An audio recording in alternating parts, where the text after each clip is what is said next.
ডবকাত ভয়ঙ্কৰ পথ দুৰ্ঘটনা হোৱা বাহনখনৰ নম্বৰ হৈছে AS09BC0721। নিয়ন্ত্ৰণ হেৰুৱাই ৰাস্তাৰ মাজভাগতে বাগৰি পৰিছে মালবাহী ট্ৰাকখন।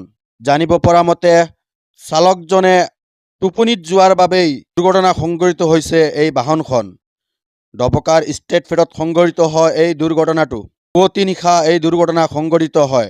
ডবকাৰ NRL পেট্ৰল পাম্পৰ নিচেই কাষত সংঘটিত হয় এই দুৰ্ঘটনা। জানিব পৰা মতে কোনো লোকৰ হতাহতি হোৱা নাই যদিও চালক আৰু হেণ্ডিমেনৰো কোনো ক্ষতিগ্ৰস্ত হোৱা নাই।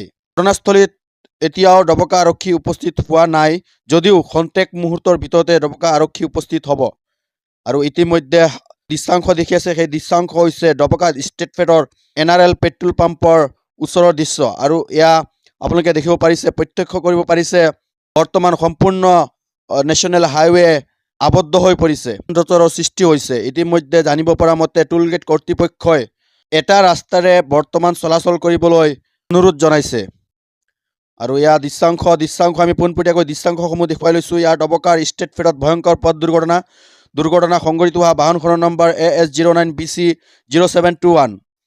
আমি পুনৰবাৰ জনাইছোঁ, ডবকাৰ ষ্টেট ফেৰত ভয়ংকৰ পথ দুৰ্ঘটনাত বাগৰি পৰে ৰাস্তাৰ মাজভাগতে বাগৰি পৰে মালবাহী ট্ৰাকখন। আৰু ইতিমধ্যে জানিব পাৰিছোঁ এই মালবাহী ট্ৰাকখন আচলতে কিছু হাৰ্ডৱেৰৰ সামগ্ৰী লৈ যোৱা সময়তে বাগৰি পৰে এই বাহনখন। চালকজন টোপনি ক্ষতি হোৱাৰ বাবেই এই দুৰ্ঘটনা সংঘটিত হোৱা বুলি জানিব পৰা গৈছে।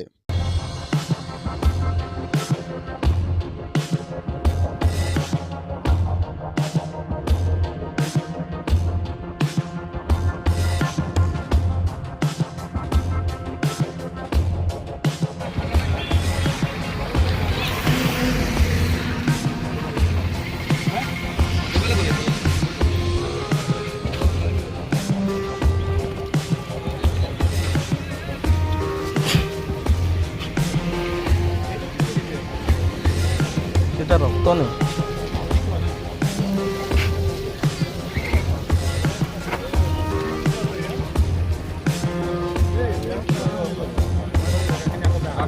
এখানে বন্ধ কৰে দিয়ে হেঁটে নাইকিয়া হয়। ট্ৰেক দিব নোৱাৰে, এনে সৰু কৰি যাব পাৰিব। গাড়ি